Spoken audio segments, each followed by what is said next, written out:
అలవాటు కావాలి, అది మనం అలవాటు చేసుకోవాలి. ఎలా స్మరించాలి వాళ్ళని? దానికి ఒక చక్కటి మంత్రం ఉందండి. అది మనకి ఉపనిషత్తులే చెప్పాయి. ఈ మంత్రంతో ఉదయమే మహర్షులను స్మరించండి. మేము చెప్తాం ఆ మంత్రం మనందరికీ. దాన్ని మనం కూడా ఒకసారి అందాం, రోజు అనుకుందాం. చాలా సింపుల్ మంత్రం, అది పెద్ద కఠినమైన మంత్రం ఏం కాదు. రోజు దాన్ని మనం స్మరించుకోవాలి. ఓం నమః పరమర్షిభ్యో నమః పరమర్షిభ్యః.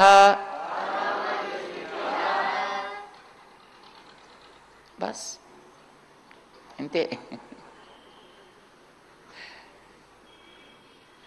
రోజు ఈ మంత్రంతో పొద్దున్న లేవగానే ఒక్కసారి వారిని మనం స్మరించుకుంటాం. పరమ ఋషులంటే ఎవరో మనం చెప్పుకున్నాం. ఋషి అంటే చూడగలిగిన వాడు అని అర్థం. అయితే కళ్ళున్నోళ్ళంతా చూడలేరండి. చాలామంది కళ్ళు ఉంటాయి కానీ అన్నీ మనకి ఎదురకుండా కనిపించవు. ఎవడైనా వచ్చేవరే ఇది చూసావా అని చూపిస్తే అని మనం గుర్తించగలుగుతామే తప్ప కొన్ని కొన్ని ఎదురకుండా ఉన్నా మనకి కంట్లో పడవు. అది మన సంస్కారం అలా ఉంటుంది.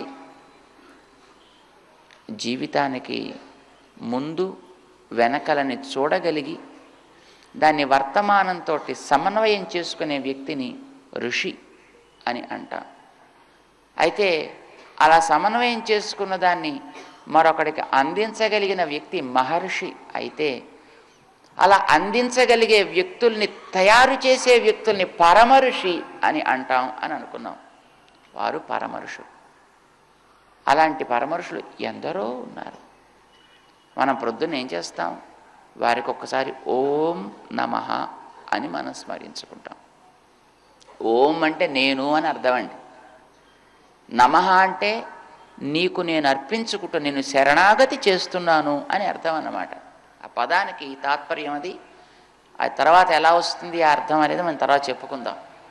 కానీ ఇది మనకి రోజు అనుసంధానం చేసుకోవడానికి తగిన మంత్రం ఇది. చూడండి,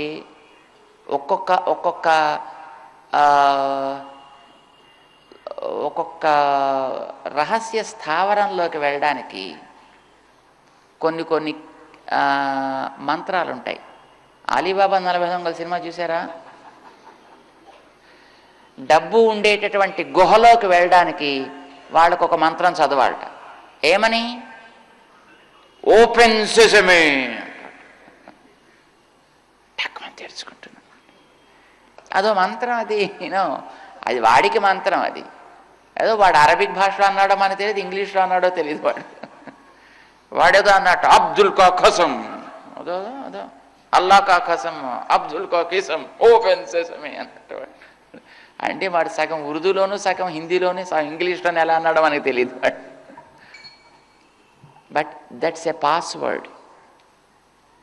అది ఉంటే మన లోపలికి ఎంటర్ కావచ్చు. అట్లానే పరమఋషులు అందించిన విజ్ఞానంలో మనం కూడా ఒకసారి ప్రవేశించాలి అంటే ఆ విజ్ఞాన గుహలోకి వెళ్ళడానికి దిస్ ఈజ్ ద పాస్వర్డ్. మనం రోజు దీన్ని కూడా అనుసంధానం చేసుకున్నామంటే మనం కూడా క్రమంగా వారి విజ్ఞాన సౌందర్యాలని ఆస్వాదించగలుగుతాం. అందుకోసమని మనం రోజు ఈ మంత్రాన్ని చదువుకుంటాం అన్నమాట.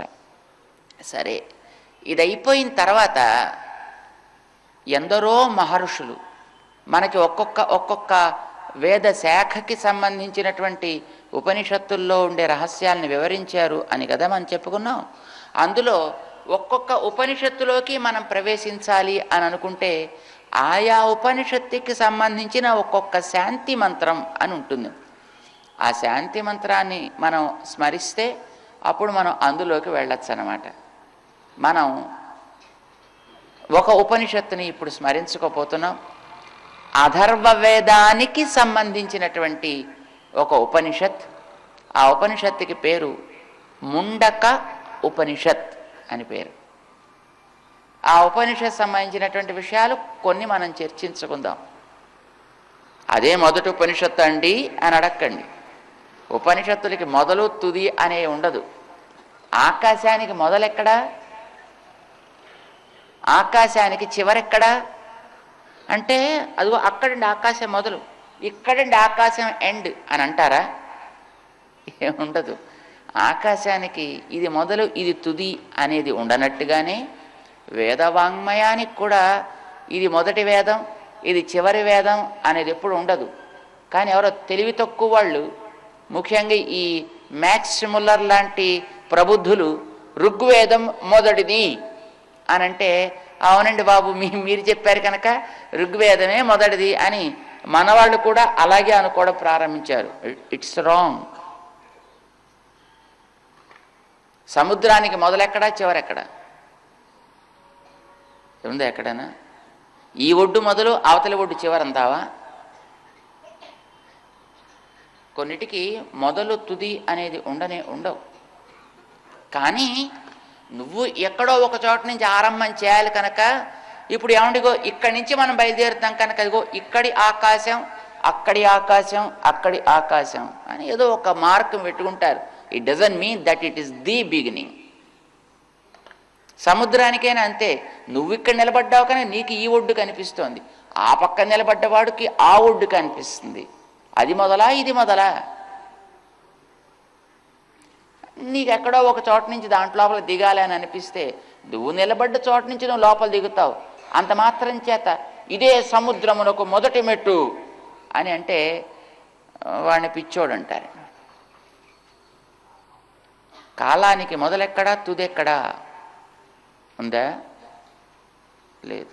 కానీ నువ్వు వ్యవహరించాలి అని అనుకుంటుండేటప్పుడు ఎక్కడో ఒక చోట నుంచి నువ్వు బిగించేయాలి కనుక నేను పుట్టినరోజే కాలం మొదలండి. ఎవరికి? నీకు. మీ అమ్మగారు పుట్టినప్పుడు ఆవిడికి అది మొదటి రోజు, ఆవిడికి మొదటి రోజు తప్ప కాలానికి అది మొదటి రోజు కాదు. అలాగే బ్రహ్మగారు పుట్టినప్పుడు బ్రహ్మగారికి మొదటి రోజు, కాలం ఆవేళ పుట్టల, కాలం ఎప్పుడు పుట్టిందో తెలియదు. అలాగే వేద విజ్ఞానం కూడా ఒకనాడు పుట్టల, ఎప్పుడు ఉంది. కానీ ఆ ఎప్పుడు ఉండేటటువంటి వేద విజ్ఞానాన్ని ఎక్కడో ఒక చోట ఎవరో ఒకళ్ళు వాడికి అందినప్పుడు అందుకుంటాడు. ఆ వేళ నుంచి దాన్ని అనుసంధించడం ప్రారంభిస్తాడు కనుక తనకి అందింది ఏదో అది మొదలనుకుంటాడు. It doesn't mean that it is the beginning of that knowledge. Knowledge is eternal, ఎప్పుడు ఉంటుంది. అది నిత్యము, అది శాశ్వతము. అంటే 3 కాలాల్లోనూ ఉంటుంది. నువ్వు 3 కాలాల్లోనూ ఉండవు, కానీ విజ్ఞానం ఎప్పుడూ కూడా ఉంటుంది. అందుకోసమనే ఋగ్వేదం మొదటిదండి, యజుర్వేదం రెండోది, సామవేదం మూడోది, అథర్వవేదం 4వది అని అనకూడదు. చెప్పడానికి మరి వచ్చేటప్పుడు ఏదో క్రమంలో ఏదో ఒకటి మొదలు ప్రారంభిత చేయాలి కదండి. అందుకోసమని మనకు వచ్చిన క్రమంలో అయ్యో ఋగ్వేదం, యజుర్వేదం, సామవేదం, అథర్వవేదం అని వ్యవహరించవచ్చు. అందుకోసమని మనం అథర్వవేదానికి సంబంధించినటువంటి కొన్ని ఉపనిషత్స్ ఉన్నాయి. అందులో ముండకోపనిషత్ అనేటటువంటి దాని గురించి మనం చర్చించుకునే ప్రయత్నం చేద్దాం. అన్నీ మనం మాత్రం చర్చించేసుకోగలమా ఏమిటి? అందులోకి ప్రవేశించే ముందు కూడా దానికి సంబంధించిన ఒక శాంతి మంత్రాన్ని మనం తలుచుకోవాలి. చూడండి, బహుశా ఇప్పుడు కంప్యూటర్లతో పరిచయం మీ అందరికీ ఇప్పుడు ఈ రోజుల్లో చాలా ఎక్కువైపోయింది.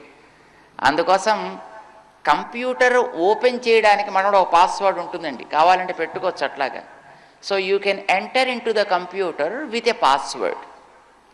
ఎంటర్ అయిన తర్వాత దాంట్లో ఒక 5-6 కలిసైనా దాన్ని షేర్ చేసుకుని వాడుకోవచ్చు అండి ఎట్ ఏ టైం. అట్లాంటి పద్ధతులు కూడా ఉన్నాయి. నేను వెళ్ళి వాడుకోవాలంటే నా పాస్వర్డ్ కొట్టుకుంటే నాకు సంబంధించిన సెక్షన్ ఏదో అందులో ఓపెన్